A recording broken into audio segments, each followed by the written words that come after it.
बिस्मिल्लाहिर्रहमानिर्रहीम। Extreme engineering के साथ एक बार फिर हाजिर हैं। आज जो बेसिकली हमारा टॉपिक है वो है ERP, जिसको कहा जाता है emergency response plan. Emergency response plan जो है बेसिकली एक आउटलाइन प्रोसीजर होता है कि आपने रिस्पॉन्ड किस तरीके से करना है वेरियस इमरजेंसी की सिचुएशन में, टू प्रोटेक्ट करते हुए अपने आप को, पीपल को, प्रॉपर्टी को और इन्वायरमेंट को। तो ये मेरे पास एक सिंपल सा एक ERP प्लान बना हुआ है। इसको मैं ज़रा एक पॉइंट मतलब जल्दी से आपको बताता हूँ और उसके बाद उसकी जो की पॉइंट्स हैं उनको डिस्कस करेंगे। ये फॉर एग्जांपल ERP है, इसमें एक 11 kV यार्ड, ये एक बेसिकली सब स्टेशन का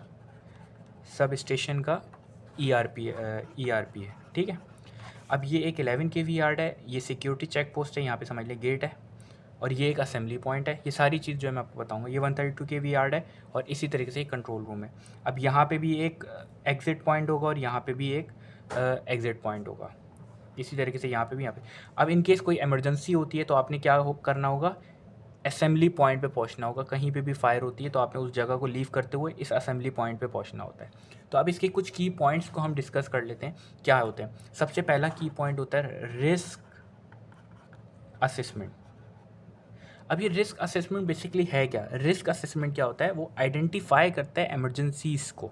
यानी कि फॉर एग्जांपल कि नेचुरल डिज़ास्टर हुआ है या फायर हुई हुई है या हैज़र्ड हुआ है या स्पिल वगैरह कोई इस टाइप की चीज़ हुई हुई है, यानी कि है क्या, पोटेंशियल क्या है, हैज़र्ड क्या है।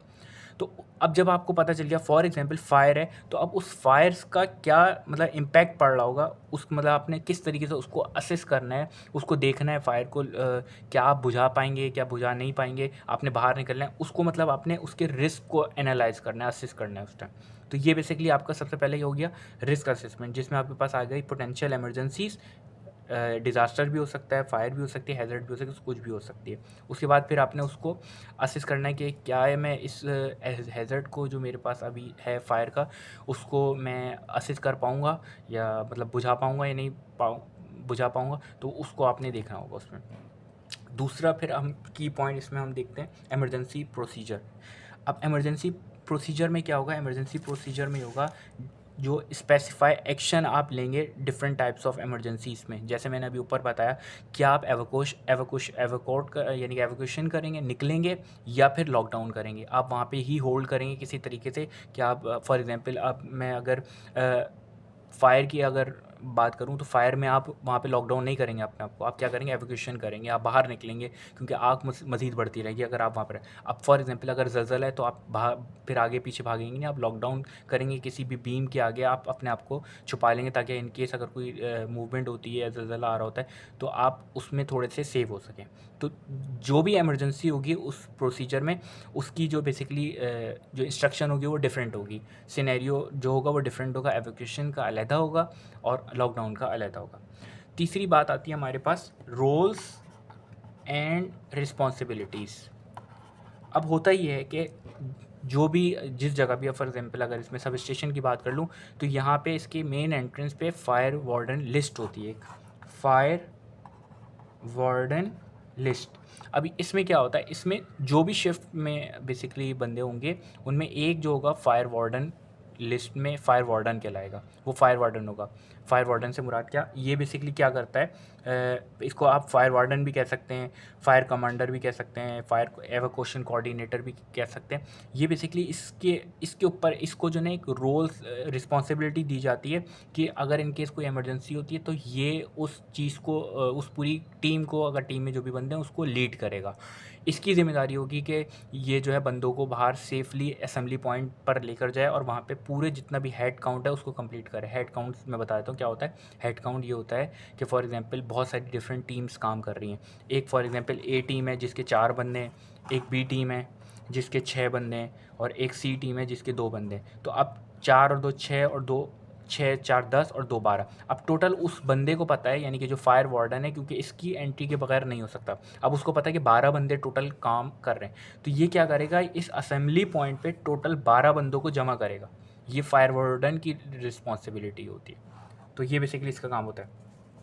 और ये बेसिकली जो इंस्ट्रक्शन दे रहा होता है वो कमांड कर रहा हो, ये बेसिकली जो है ना कम्युनिकेशन करवा रहा होता है कि आपने इसको बताना है कि यहाँ पर ये इमरजेंसी है। वो बहुत सारे मीडियम्स हो सकते हैं, हम उसको डिस्कस करेंगे। चेन ऑफ कम्युनिकेशन होती है बेसिकली, उसके थ्रू जो है बेसिकली फायर वार्डन भी काम कर रहा होता है।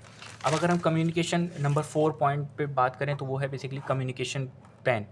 कम्युनिकेशन प्लान क्या होता है, वो इस्टेब्लिश किया जाता है कि किस तरीके से नोटिफाई किया जाए एम्प्लॉयज़ को या इमरजेंसी सर्विसेज को या स्टेक होल्डर्स को। एम्प्लॉयज़ यानी कि उसके अलावा ये जो फायर वार्डन है, इसके अलावा टीम है, उसके अलावा और मुख्तलिफ लोग भी बेसिकली उसमें काम कर रहे होंगे, उन सबको किस तरीके से बताया जाए। तो ये बेसिकली कम्युनिकेशन मीडियम के थ्रू ही किया जा सकता है। स्टेक होल्डर्स हो सकते हैं या इमरजेंसीज़ की फायर ब्रिगेड हो सकती है, इन सबको कम्युनिकेट बेसिकली करना होता है ना, तो ये कम्युनिकेशन इसमें मेन इंपॉर्टेंट होता है। अब इसको हम किस तरीके से कर सकते हैं, मल्टीपल बेसिकली चैनल के थ्रू कर सकते हैं, अलार्म के थ्रू कर सकते हैं, शाउट के थ्रू कर सकते हैं, ईमेल अगर इस पॉसिबल हो जल्दी से, या पर्सनल असिस्टेंट पीए सिस्टम यानी पर्सनल जो आप कह सकते हैं, मतलब बहुत सारे इस तरीके के मीडियम के थ्रू हम जो है बेसिकली कम्युनिकेट करते हैं। अच्छा, नंबर 5 पे हम evacuation route and assembly points के डिस्कस करते हैं। अच्छा, एवैक्यूएशन रूट क्या होगा, जब इमरजेंसी या जब ये एसएलडी आप बता ईआरपी जब आप बता रहे होते हैं तो आप उसमें असेंबली पॉइंट पर पहुंचने का पूरा रूट भी बता रहे होते हैं। इसीलिए इसको जो है मेन एंट्रेंस में सबसे पहले कोई भी काम करने से पहले आप इस ईआरपी को डिस्कस करते हैं, ताकि आप बता सकें कि भाई इन केस अगर कोई इमरजेंसी होती है तो आपने इस रूट से, यानी कि फॉर एग्जांपल यहाँ से होते हुए इस असेंबली पॉइंट पर पहुँचना है, तो आप उसको पूरा मैप जो है एवैक्यूएशन रूट का वो बताते हैं। और डेजिग्नेट सेफ असेंबली पॉइंट, यानी कि डेजिग्नेट जो उसका सेफ असेंबली पॉइंट होता है वहाँ तक वो आप बताते हैं कि भाई कहाँ पर है। और ये जो है डेजिग्नेटेड जो सेव असेंबली पॉइंट होता है, ये पोटेंशियल हैज़र्ड जो होता है उससे सेव रखा जाता है, उससे दूर बनाया जाता है असेंबली पॉइंट। छठा जो हम जिसको हम डिस्कस करते हैं वो बेसिकली इमरजेंसी कॉन्टैक्ट होता है।